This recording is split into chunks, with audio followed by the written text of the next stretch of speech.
Hey everyone, it's Mr. Solberg here. I want to make you a quick video on the basics of functions, domain, and range, and how to find that out using the graphs and using the equations. So let's go ahead and get started. So the first thing we're going to ask ourselves is, what is a function? So a function, let me show you how I define it. There's a couple of different ways I've seen before this, but this is how I define a function. A function is a relation where for every x there is exactly one y. So a function is a relation where for every x there's exactly one y. And in my mind, the best analogy for this is a machine. A function is like a machine because it has an input, that's where you're putting something in it, and then an output, that's where something comes out. Okay? So I'm going to put something in this machine and it's going to spit one thing out. Now what we plug into it, this is also called the domain. And what comes out is called the range. Another way of writing this is that what we put in is called our x values, and what comes out is called our y values. All right, so what this is saying is that when I put an x in, there's going to be exactly one y coming out. In other words, I can't put in something and have it spit out two things. I can't plug in something and it gives me more than one number. So in other words, for every x, there is exactly one y. Now, random thing, but when I was in college, we had to memorize this. And this is what it looked like. For every x, there exists exactly one y. So that's how you'd write the definition of a function using nerd language. But that's what I had to memorize. So I memorized it, so I might as well share it. All right, so this is another way it's defined. It says a function from a set D to a set R is a rule that assigns every element in D to a unique element in R. The set D of all input values is a domain of the function. The set R of all output values is the range of the function. So here, if you look right here, this is my domain, this is my input, and I'm assigning it to a y value. Now notice here that no point from x was assigned to more than 1. It was assigned to exactly 1. And that the x is your domain or your input, the y is the range or the output. That would be a function. This example over here is not an example of a function. It's a bad example because look, this x was assigned to one y, but notice this x, it was assigned to a y here and a y here. So for every input, there was not exactly one output. So this is not a function, whereas this one, every input, there is exactly one output. It was a function. Now, the most common way you're going to be quizzed on this is using a graph.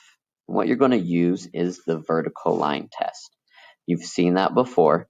When I'm looking at this graph, I'm saying, is this graph a function? So what I'm testing for is for every x, is there exactly one y? And so you can't really see it here, but I'm holding my pen up vertically, that means straight up and down, and I'm scanning across it. And I'm saying, all right, as I go across for each x value, do I ever see more than one y value? And for A, I don't. So for every input, there's one output. So I'd say, ding, ding, ding, that is a function. Then I come over to this next one here, and I would do the same thing. For every x, is there ever more than one output, or ever more than one y value? And there's not. So B is also a function. But you can see on this next graph, for example, if I look right here and say, hey, let's look when x is -2. Well, for that value of x, I have 3 other values here. So for one input, we got 3 outputs. That means it's not a function. And we could test this at several other points. If I looked at 0, When x is 0, there's 3 outputs. So if there's ever any point where you'd get more than one output for an input, then it's not a function. Okay, so visually, that's how you tell if something's a function. We're going to go over how to determine if it's determine the well, actually, I'll save that for later. Let's just keep going here. Okay, function notation. Moving forward, you're used to seeing y equals x squared or y equals x. We're just going to write, instead of y, put f of x, because f of x is function notation. So if you look back up at our machine here, this is f, and when I put something into it, it becomes f of x. So instead of doing like an xy table, we would do an x f of x table. We're just replacing y with f of x because it makes it more visual. If I'm plugging in something for x, what's the output? All right, so let's come down here and talk about domain and range. Okay, so domain is going to be all of the input values, or basically everything we'd plug into the machine, and the range is going to be all the output values. So I'm going to highlight domain here in yellow, and then I'm going to highlight range in green, and you'll see why I'm doing this here in a second. So if I were to look at this graph right here, and I want to figure out what is a domain and range. Well, for domain, I would say which x values are being used. And then for the range, I'd say which y values are being used. If you look up at our example from before, the domain, it was all the input, it would be these points. The range, it would be all of the output, it would be those points. Well, on our graph, here's what I want to do. I am going to take the x, and I'm going to highlight on the x-axis anywhere that I could look up or down and see the graph, see this red graph. Well, it looks like it's starting here at -5. I can look up or down and see it all the way till 4. That is my domain. Those are where I see x values. Okay. Now, the range, I'm going to highlight the y-axis because it's our y values, and I'm going to highlight it from when I can look left or right and see the graph. So starting at the bottom, it looks like I could start seeing it at -3. Oh, this doesn't want to scan with me this other way. It's kind of hard to do. All right, but we're going from here up to there. There we go. So now we're going to talk about how you could write this out using two methods. We have interval notation and we have set builder notation. I like interval notation because I think it's a little bit easier, but you actually need to know how to do it both ways. With interval, you're going to write it out using intervals, and you're going to just say where the starting number is and where the ending number is. So for the x, we're going from -5 to 4. So for the domain, I'm going to put the number -5 to 4. Now, we're going to use either parentheses or we're going to use brackets. We use parentheses if the point is not included. And we're going to use a bracket if the point is included.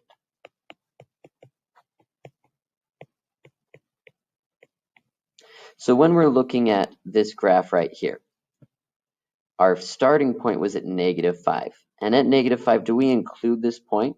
We've got a solid dot there that tells me, yes, we are going to include that point at -4. If we had an open circle here, then that would tell us, yeah, we're not using that. Or if there's an asymptote there and we weren't including it, but we were including everything up to that point, we would use a parenthesis. Now, let's come over here at 4. That's where it ends. Are we including 4? Yes, so the domain is going to be -5 to 4, and we're inclusive. We're including those points. So we'd write it like that. Now, as far as the range, that's going to be our y values, and that went from -3 to 5. At -3, are we including that point? Yes. At 5, are we including that point? Yes.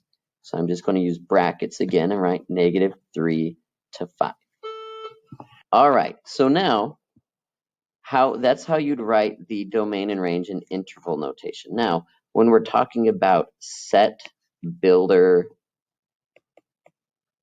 notation, this is where we're going to write out that same interval here, the same domain, but we're going to use inequalities.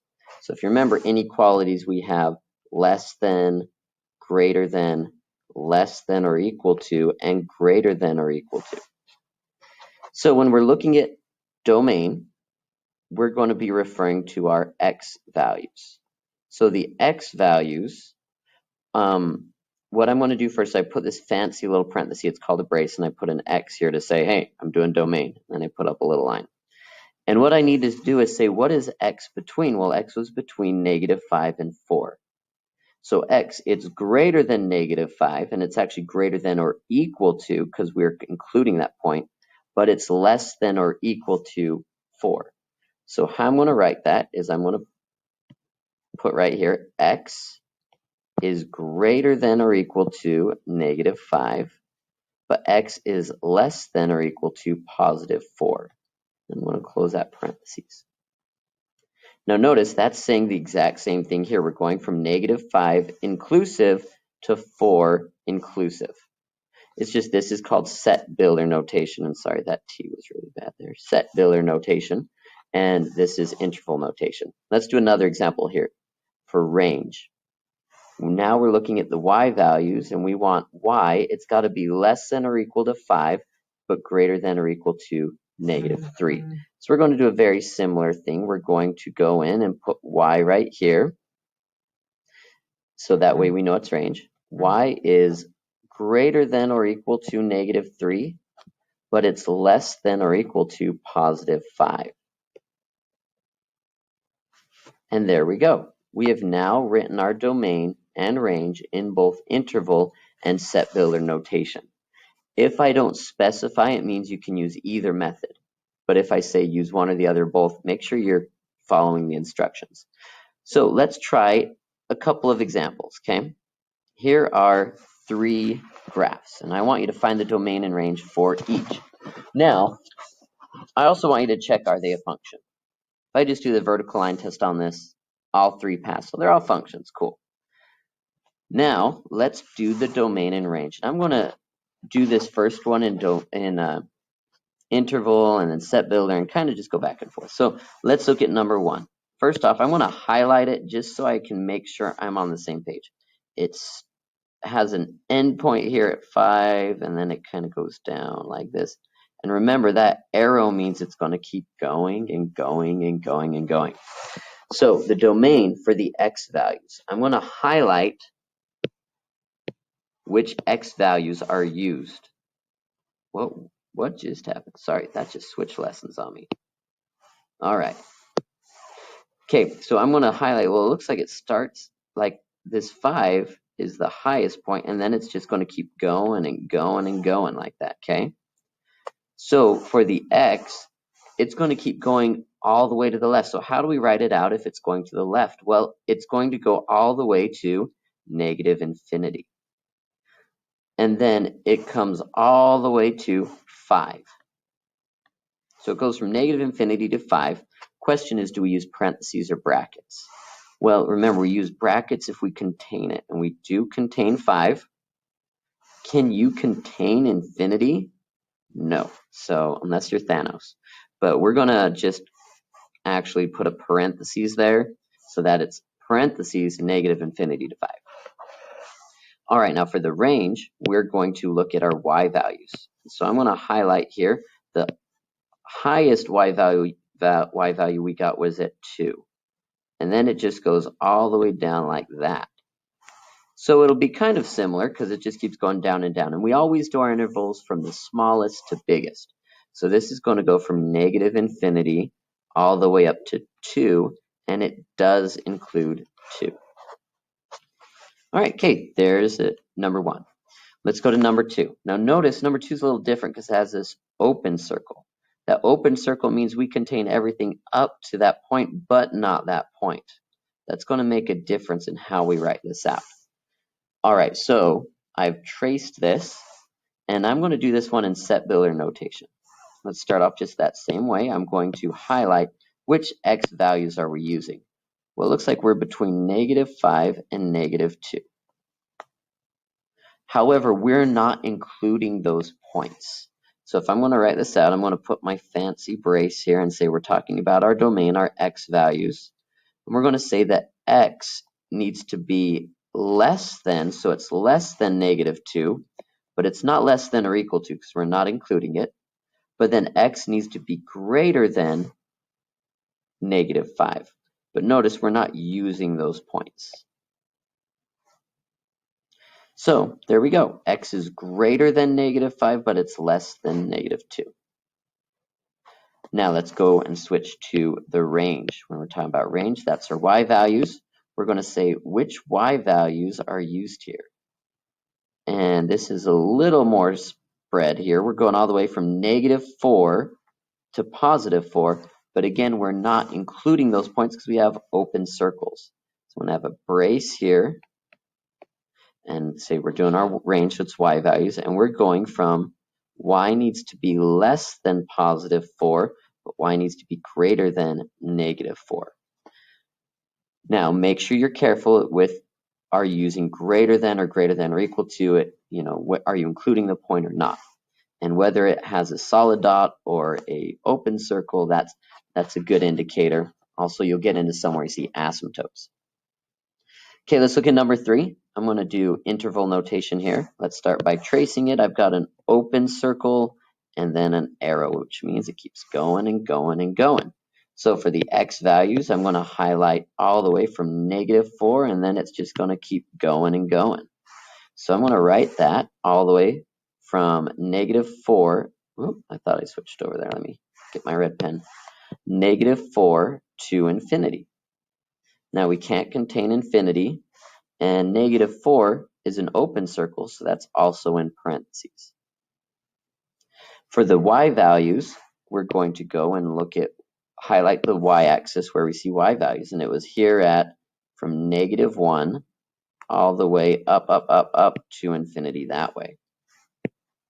So that would be starting at -1. Again, it's an open circle, so I use a parenthesis. Did I say that right? And then infinity goes like that. All right, so there you go. This is how we do this first part. Now, what I want you to do is take a second, and I want you to try to fill these out. Do this one using set builder notation, this one using interval notation, and this one using set builder notation. So pause the video, and then come back, push play once this is done. I'm going to pause this for you.